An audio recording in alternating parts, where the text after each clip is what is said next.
Hey everyone, this is Don Mike Mendoza, your host for Producing While Asian. Today's conversation features Jeremiah Abraham, who is a well-accomplished producer in both the Filipino and AAPI communities.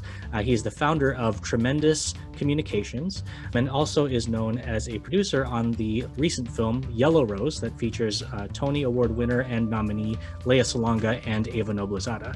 So on today's episode, we talk with him about his experiences getting to where he's at today, his experiences as a marketer and a producer, and what he hopes for the future of the production industry. So we hope you enjoy today's conversation, and welcome to Producing While Asian. Well, hi, Jeremiah. It's so good to have you, and I'm so excited to have you as a guest because I've only heard lovely things about you from our people in common, and so I've been wanting to just meet you, and now it's an opportunity to not just meet you, but learn everything about you, but not in a weird way. And so I'm looking forward to all the things you're going to share with us.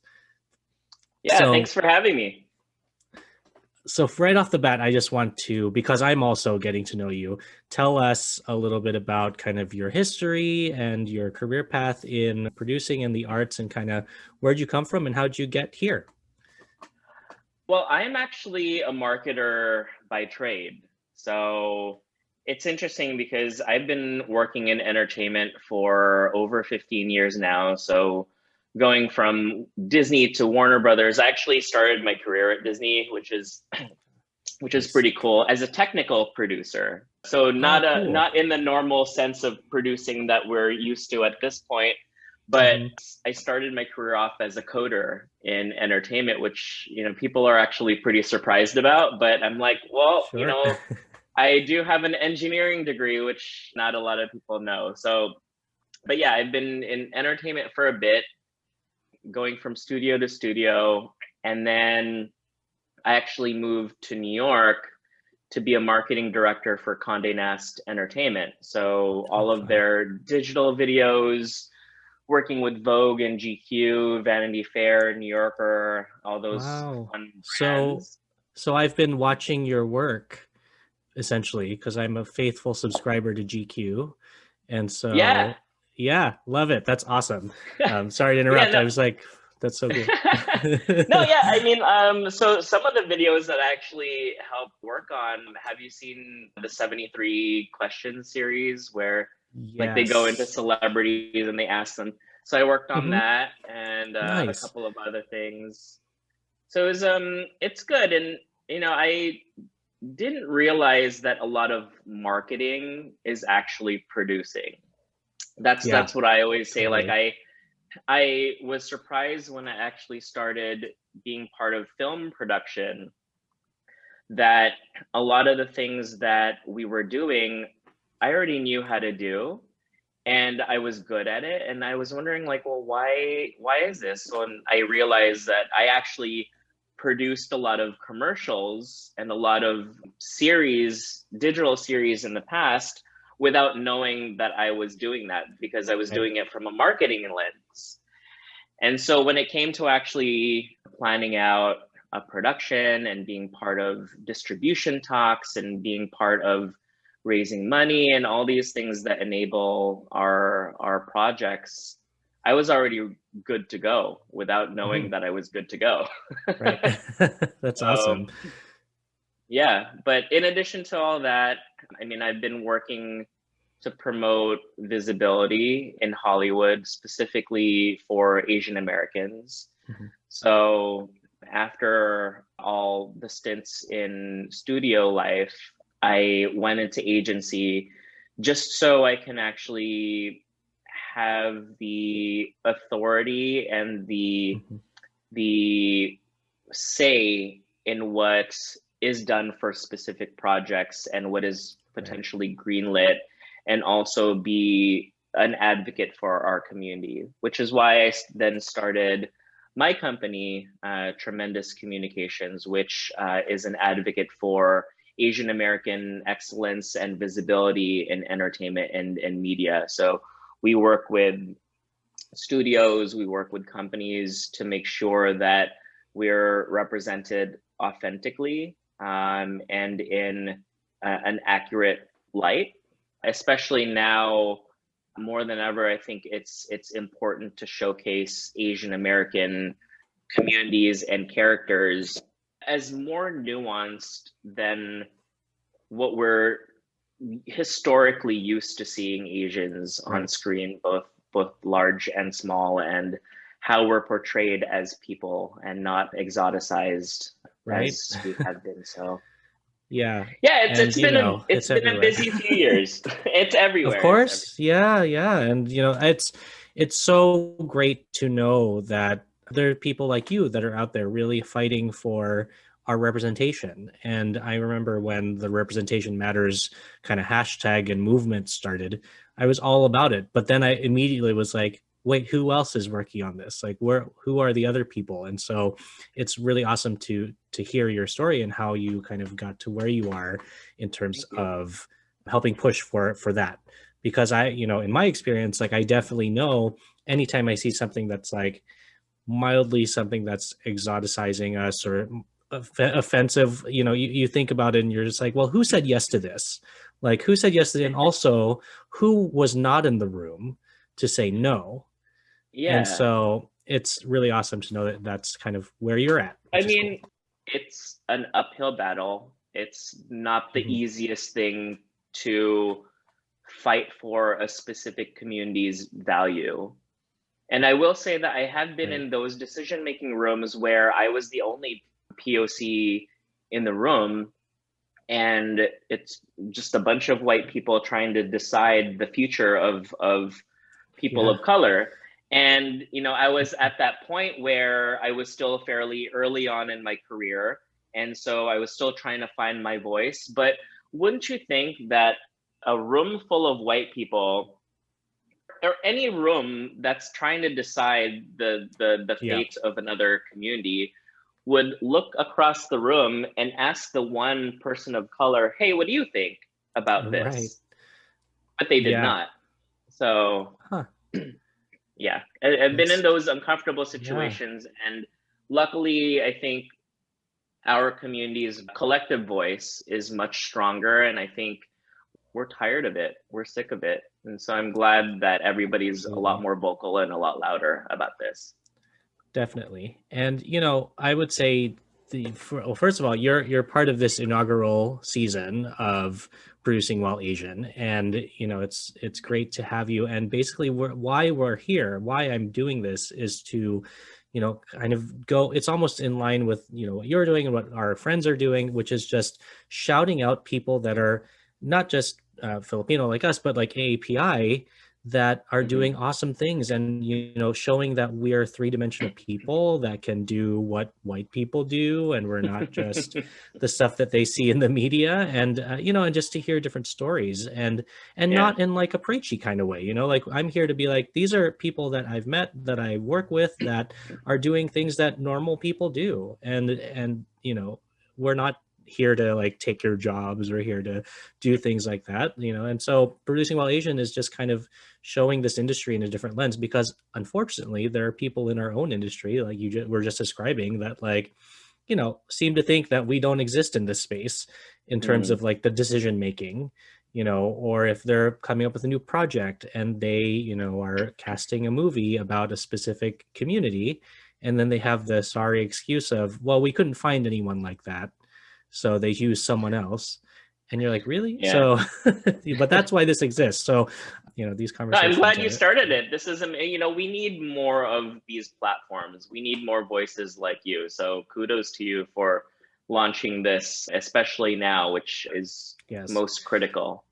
Well, thank you. I appreciate that. So tell me a little more about the work you're doing with Tremendous, and kind of, what is your kind of passion project in that right now? Like, where are you guys headed toward? And also, how long has Tremendous been around for? I'm sorry, I don't know the answer to that question. Tremendous. Well, technically, I formed the business September 2019, but I didn't actually Nice. make the announcement until March 2020, Mm. 2 weeks before all the movie studios closed. So I Oh, was like, man. oh my God. So Yeah. right when I finally started to create my own vision, and I had such a big vision for it, and we were Yeah. already setting up a lot of really great projects for the company.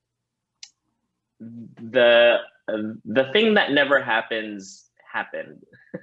Yeah, right. So it's interesting, but I actually think that we thrived during this challenging time because one, we didn't give up, and two, we just didn't want to be silenced during this, especially during this Asian hate situation that we have found ourselves in. And it's not just now, it's been years and years in the making. It just got overly exacerbated last year. And so we were able to be hopefully good advocates for that. And I think that's been one of our big passion projects, because Tremendous was able to support Racism is a Virus and also help start Unapologetically Asian, and really finding these community projects that help amplify our voices and our visibility. But overall, for the company is a PR and marketing agency, and we have been working with studios to do cultural consulting to help mold their marketing strategy to make sure that it's authentically speaking to Asian Americans. And also the other way around. We've actually also worked with Asian and Asian American companies to, one, try to tap into Asian Americans, but also try to figure out how to make their story, their narrative, their project, their product more on the mainstream side. So for example, we worked with ABS-CBN recently to help amplify them in the mainstream media, because they've been covered by Filipino media, and that's been amazing. But they came to us and said, you know, hey, we have these amazing shows and movies and projects coming up. We'd really love to be able to get the whole world to see what we're doing. So we were able to get a lot of variety pieces. We were able to put them into a lot of music outlets. So it's been really good. So I think for me personally, it's my way of giving back to the Filipino community, at least, because it's always been very important to me to uplift our Filipino community. And this has been a good experience for me to tell the world how awesome we are, how tremendous we are. That's cool. Actually why I named it Tremendous. I was racking my brain to figure out what to call this company, and I just kept looping the mission and looping the vision and why we actually exist. And I thought Tremendous was such a great descriptor of who we're trying to uplift, because not everybody knows how tremendous Asians and Asian Americans are. So that's what we're trying to do. And what I love about the name too is that, you know, you don't hear that word often when people are describing things, you know, because of just how colloquial language has evolved. Everyone's saying like awesome or cool or fleek or whatever, but like tremendous it's a very specific word, and when you say tremendous, you mean tremendous, and that's so awesome and interesting, and it catches my ear, at least. And I think that's great. Well, to that point, so I will talk about he who shall not be talked about, but somebody told me that, hey, do you really want to name your company Tremendous because Donald Trump says that word a lot? And I'm like, you know what? I don't care. Right. Yes. One, I don't care. And two, I'm going to take that word back from him because of all the horrible things he's saying about Asians and Asian Americans. I'm going to use this as kind of like, it's not the main reason why, but like, this is my also way of standing up for ourselves, just for me, because, you know, it's been such a challenging year for everybody, but last year for Asians because of all the rhetoric that we were facing. So I was like, okay, well, this is what we're going to call it, because this is what we are. That's great. And, you know, it's a word, nobody owns a word, right? And so I appreciate that about the story there, just reclaiming it. Hey there, this is Brent Spillin, co-host of a Swingin' a Tribe MLB podcast. Listen, we're just a couple of fans who love to talk everything Cleveland Indians baseball. If you're a fan like us, then this is the podcast for you. Go Tribe. Hi, I'm Jeremiah Abraham, CEO of Tremendous Communications, and you're watching Producing While Asian. Just a quick kind of sub-topic. Working with ABS-CBN, and so speaking of another he who shall not be named, I heard that they ran into some turmoil in the Philippines in terms of business. So what, like, I don't know if you're allowed to talk about it, but are they kind of now a different kind of company, like now that they're kind of doing more kind of abroad rather than domestically in the Philippines, given what the project that you're doing with them and what you've done? Because I, as a fellow Filipino, I'm like curious, because I've probably, like you, have grown up watching ABS-CBN because of my family, and then I heard that news of the political turmoil, and then I said, well, what's going to happen to them? But I keep hearing that they're working with people, so I don't know kind of where they're at.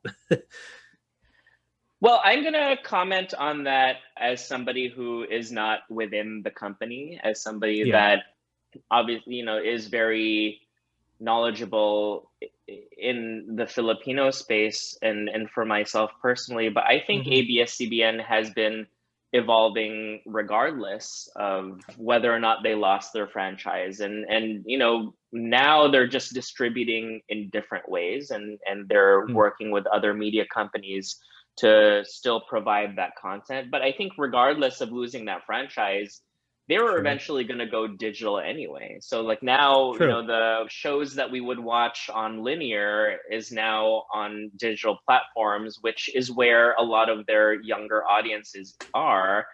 And I think the new direction, I actually love it, because now they're being more inclusive about other generations aside from the 1.5 generation Filipino immigrants who left the country.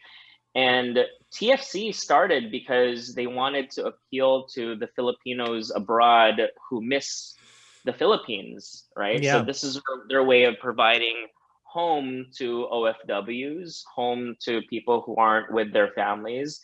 But now as second, third, fourth, fifth, I don't know if maybe sixth generation Filipino Americans who are now trying to figure out who they are as Filipinos, trying to reclaim their culture, trying to learn about their culture, because now they're not Filipino Americans, they're American Filipinos. I think the company is doing such a great job with expanding the way that they distribute their content, expanding the brands that already exist, like Mix, starting new companies like Collective Hustle, who are celebrating like Filipino American entrepreneurship. But I think the biggest thing and we kind of saw inklings of this, is the evolution of the family story, the evolution of the love story. So one of the projects that we worked on to help push out and market was Hello Stranger, the movie. And I actually that one I took very personally, because here is a traditionally Filipino, and like the word kilig, or like that word, or like when like you look kind back of at like touched almost, or like or, I want to describe it with another Filipino word, but it's just like you're tickled almost, right? Like kilig, like like you're just like, oh yeah, it's a feeling. So sorry for non-Filipinos, it's hard to describe. No, and I think Filipino movies, we're very well known for having love teams. And so when you look back historically about who love teams are, it was very cisgender, heterosexual, male, female in gender. And now here is Hello Stranger, that is helping to uplift queer stories in a media landscape that has historically portrayed the LGBTQ community in good and inclusive ways, but not necessarily progressive. Great.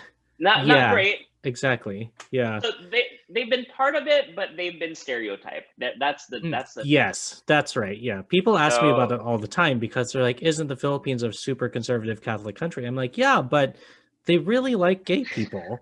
But the yeah, way they show them, it's not quite good, but it's also not bad. So I'm not sure like where that falls because yeah, it's stereotyped. It's kind of like your, you know, yeah. I'm non-informed idea. I don't want to say I'm confused by it. I'm Yeah. perplexed, maybe like very curious as to the Mhm. psychological going ons of that. But it's interesting because, yes, they are a very religious and conservative country.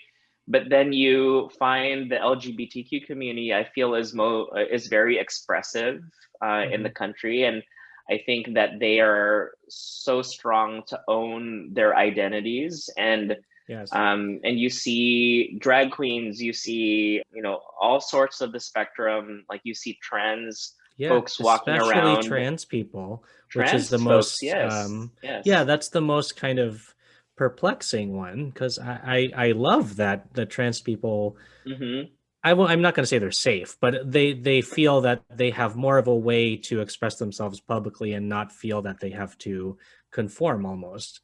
Yeah, That they are part of the general spectrum there, yeah. which is great. And I will say, like, yeah, I wouldn't describe it as safe, but I feel like in the Filipino community, maybe they're m- more accepted. And even like the trans violence that do you know PJ Raval? Unfortunately, I don't. He's a Filipino documentary filmmaker. He came out with this film called Call Her Ganda, which you should totally watch. It's a Yeah, great that sounds awesome. documentary.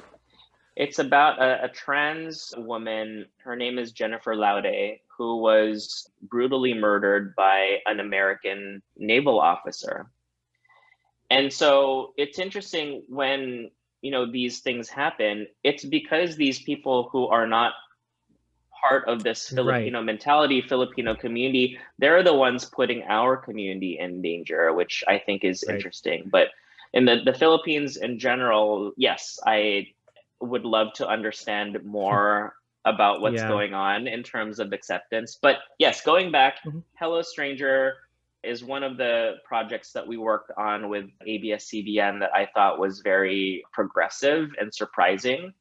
And I love the direction that and the precedence that that movie has set for the company.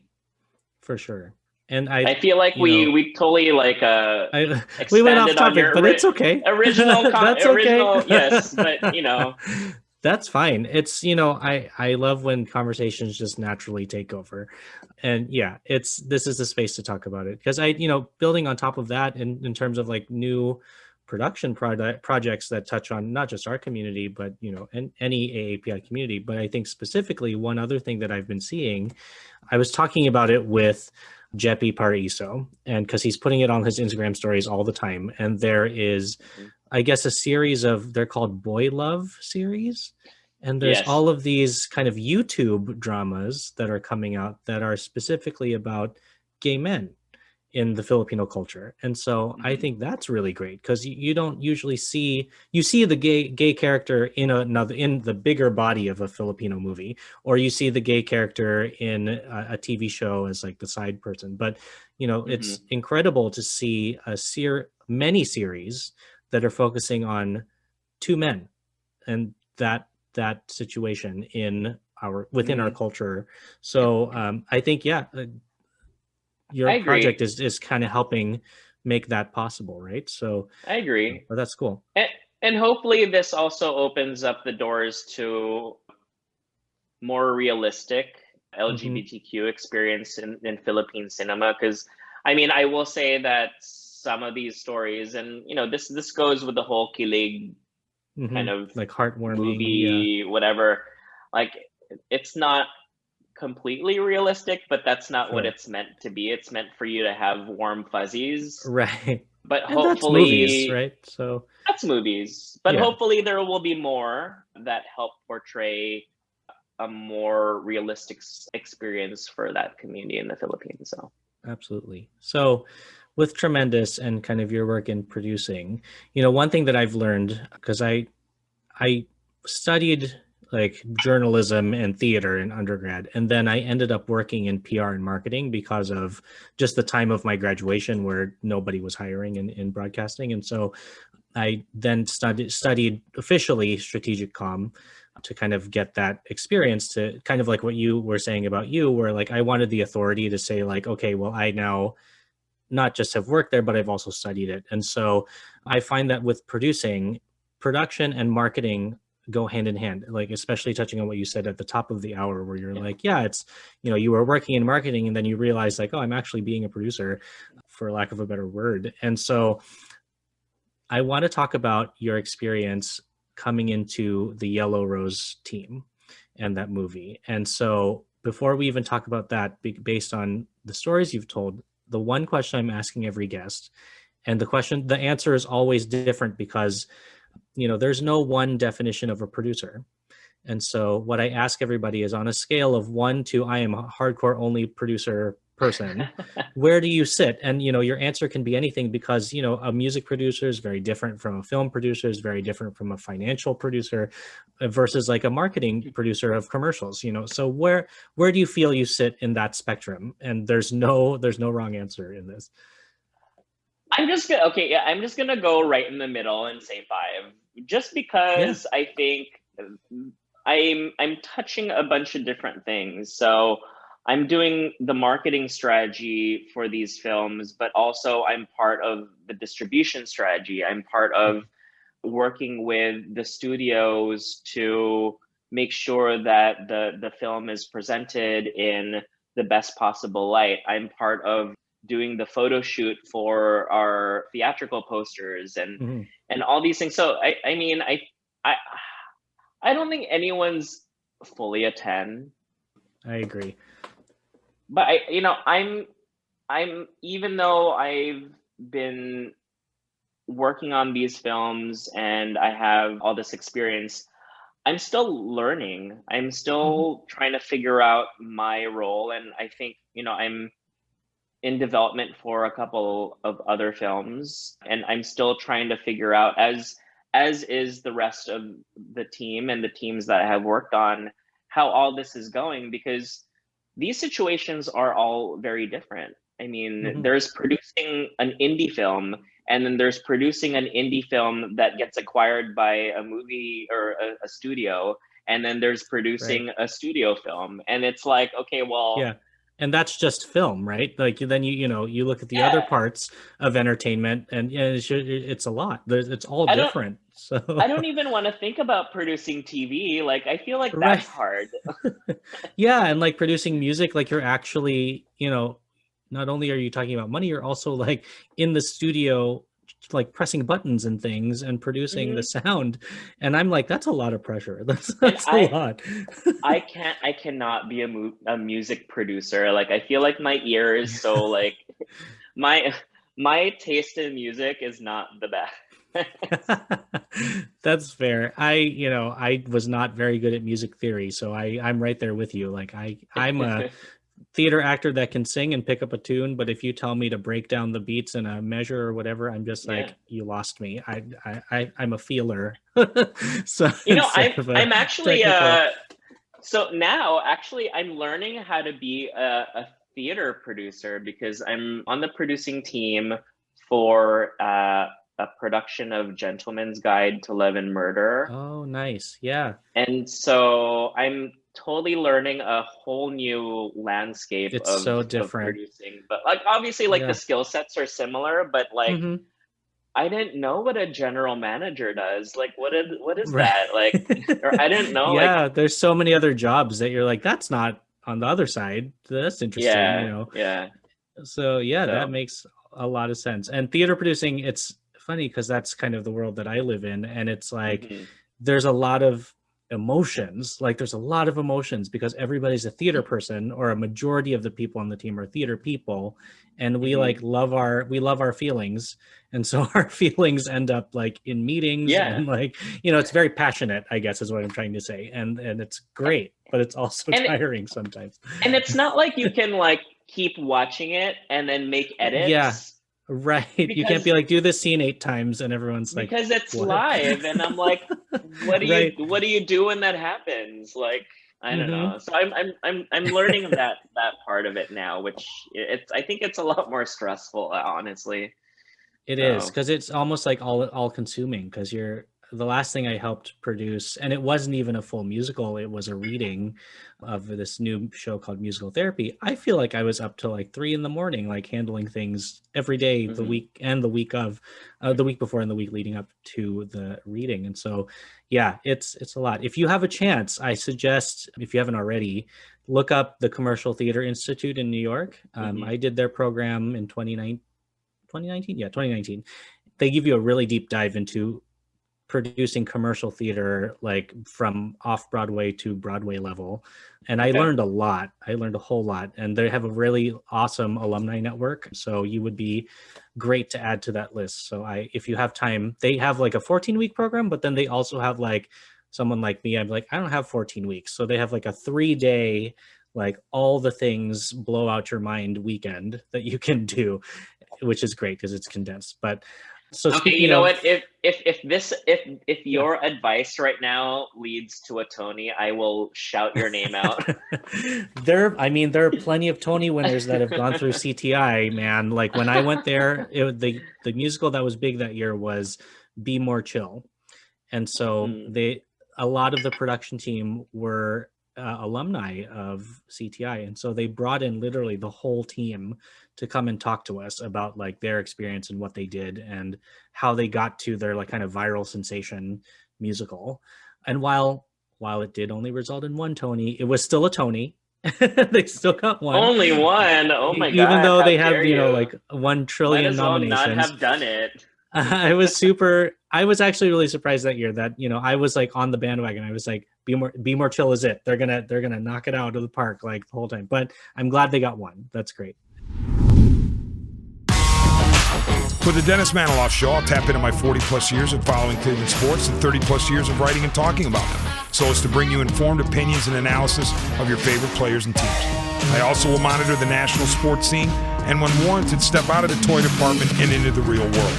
And I'll always be on the lookout for special guests. By all means, join us. Hi, my name is Jeremy Powell, co-host of the Oranges, Oranger, Browns podcast. Check us out anywhere you listen to podcasts. For all your Browns coverage, post-game, pre-game, anything you need Browns, you'll find it here on the Oranges, Oranger, Browns podcast. Hi, I'm Jeremiah Abraham, CEO of Tremendous Communications, and you're watching Producing While Asian. So the melding of theater and film, talk to us about Yellow Rose and how you got involved and what that was like. Because I know it's now out on DVD that you can go right and buy it. Yeah, And you can also that's actually download it. I All that. love that transition that you just did right now, because I completely forgot, because What we're talking about. now I see Eva and Leia as, because I worked with them Hmm. in Right. as film actors, not as Broadway Tony Award winning, Grammy Award Hmm. winning stars. So Sure. it's very interesting. I got involved in Yellow Rose and also Lingua Franca Hmm. Yeah. a couple years ago, because when I moved to New York, I ran into this community of filmmakers who just were so uplifting and supportive of each other. Like they would go to each other's events, and if one of them, for example, had like a project that they were on set for, the director of one film could be the AP of another, and like they're just Yeah. also. And so I met Isabel Sandoval and Diane Hmm. Paragas through a couple mutual connections, specifically also Cecilia Mejia, who is the lead producer for Yellow Rose and is also a co-producer with me on Lingua Franca. And so they all invited me to these events. We did fundraising for Lingua Franca, and I got to know them. I let them know what my vision is for these films, because usually indie films, and rightfully so, indie films and indie filmmakers, they go straight into the creating of the project. So they go straight into development, they go straight into Mhm. production or pre-production, production, and whatnot. But branding and strategy and partnerships and marketing are always second, third, fourth, fifth, maybe sixth down the line when the film is done, or if and when they get funding or distribution. So what I told them is that, hey, you know, I really want to be part of these projects. Please use my expertise here because I want you guys to succeed. And so my relationship with them started with marketing, and then I let them know, like, hey, you know, I want to be, you know, doing all these things because I actually have experience in Sure. distribution and experience in all these other things. Plus, like, coming from Hollywood, my network was and has been fairly extensive. So when we were trying to figure out who to tap to be advocates for the film, or tap to try to pitch the film to various studios, I was able to help position it to the people that I know. That's why I say, like, I'm kind of a 5 on the scale, because it was a lot of different it's things. like all the things. It's all the things, and it wasn't just one thing, because I know, like, you know, some producers only do one specific thing, and that's completely fine because that's what they're good at, and that's why they're brought on. But there are others who do kind of multiple. So Well, a friend of mine was saying she also is a producer in her own right, and she's also Filipino American. And she didn't come up with this tagline, but she's been saying this a lot lately. She's just saying, like, because Filipino.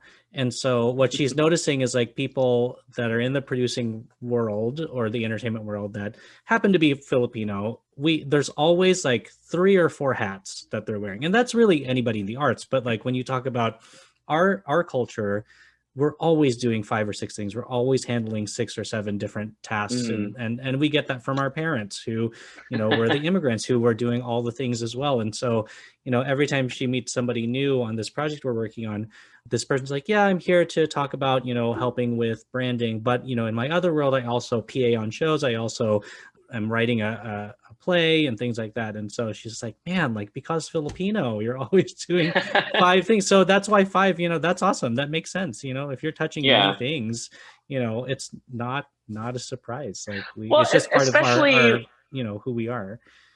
Especially if you actually care about the project, you're going to do everything in your power to make it successful. So if you have expertise in certain things, or if you know somebody that can potentially distribute the film for you, then obviously you're going to want to offer that up. And, you know, we're not in a position to be propagating crab mentality in our world, because if we are, then we're not going to get anywhere.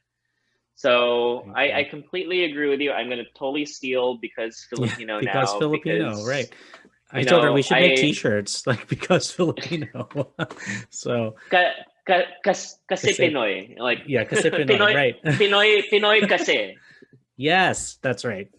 So yeah, I like that. And, you know, it's what you have to do. You have to hustle.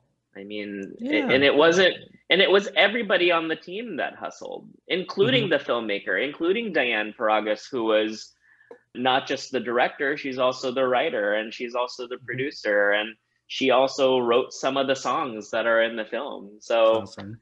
You know, just multi-talented. I love that.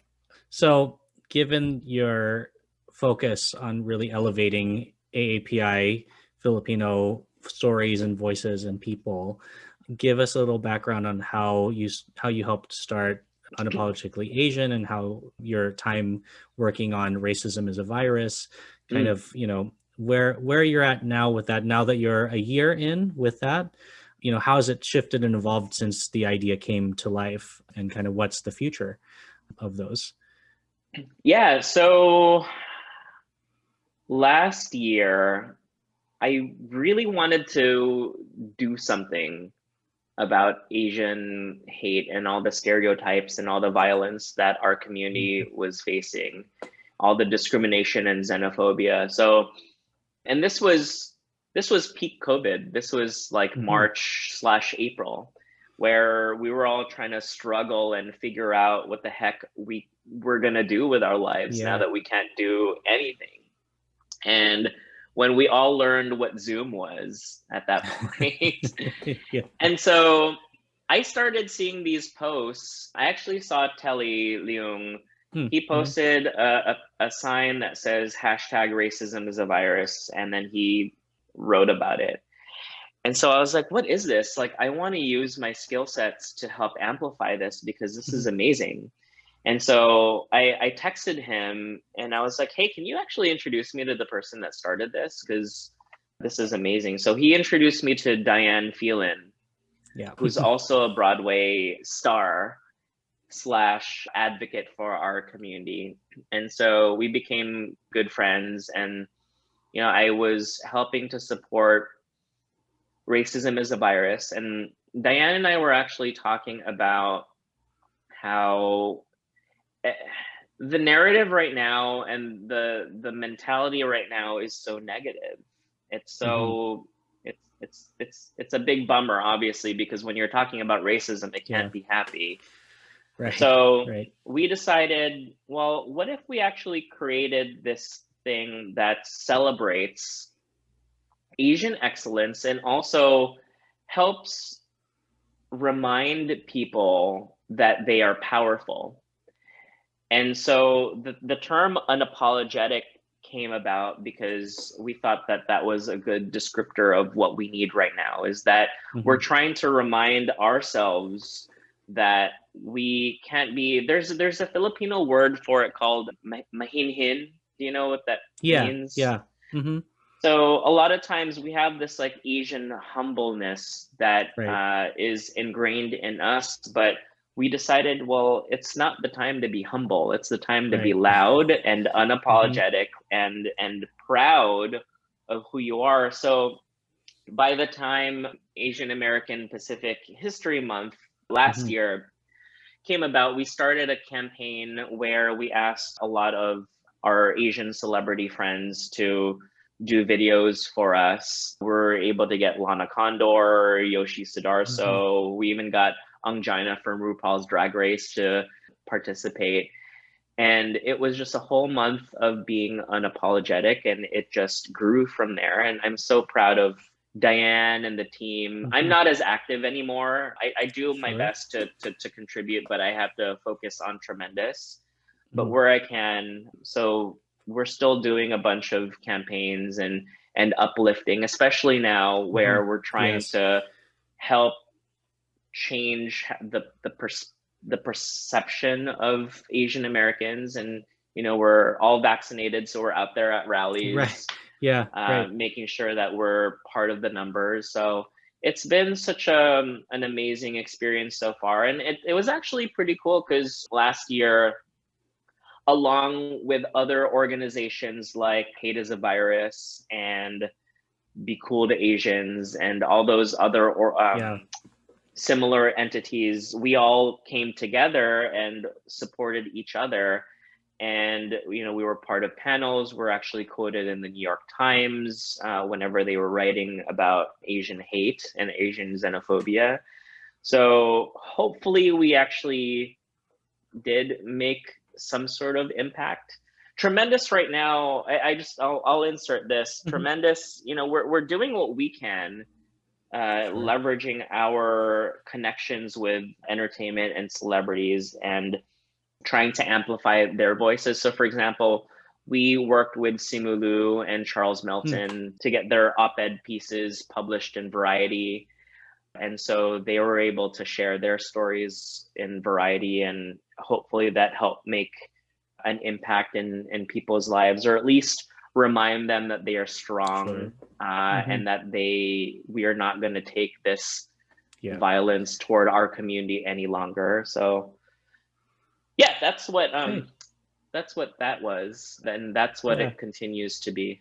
So, and that's, you know, at least where I'm at, I'm super thankful that you guys did that, because it gave kind of a lightning rod where we could all gravitate to kind of start talking to each other and start collaborating on how we can help make our community stronger and help our collective communities learn about us and how to, protect us from people that are trying to hurt us. And and that work's never going to end, right? That work is that's always ongoing. And I think it's what you said earlier, that this isn't new, that it's just exacerbated by something that was brought up a year ago by somebody who loved to harp on it. But this is just something that's been around, and I think we're the generation now that has been here, was born here, and not born here, but mostly was from here, spent a lot of time here, and we now feel the empowerment to speak up.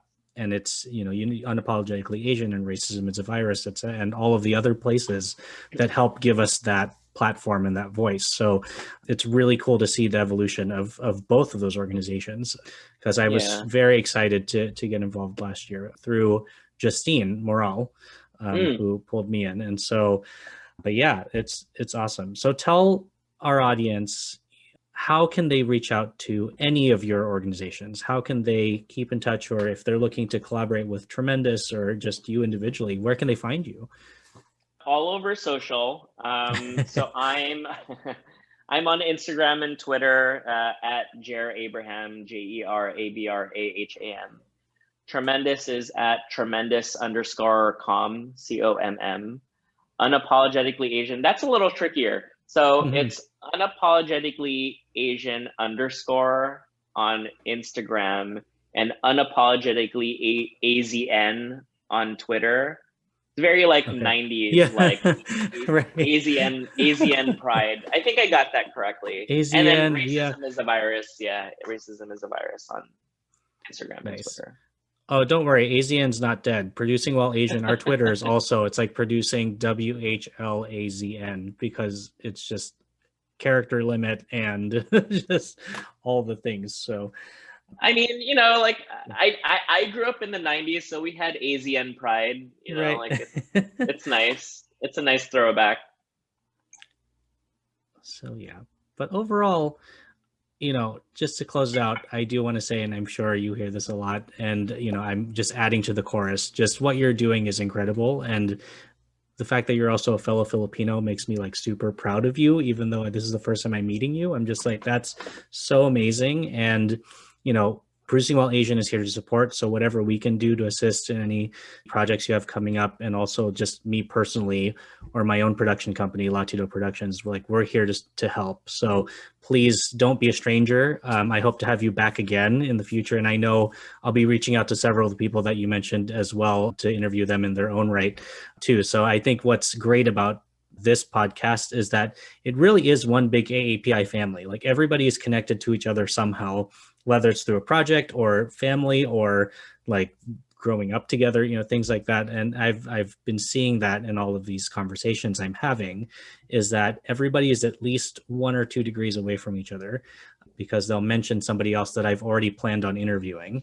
And it's really cool to see. So, but thank you again for being here. Thank you. And I completely agree with you. Everyone knows everybody. It's just right now we're not one clump of community yet, but hopefully that changes soon. So great. Yeah. Awesome. Thanks for listening to today's episode of the Producing While Asian podcast. Our theme song was created by Luckstock. We are produced by Press Play Podcasts, and the show is edited by Michael Santos Sandoval. If you have a moment, please leave a review and a rating, and be sure to send us any topic ideas you have to producingwhileasian@gmail.com. To follow us, stay updated, and read our blog, visit www.producingwhileasian.com. We hope you join us again soon.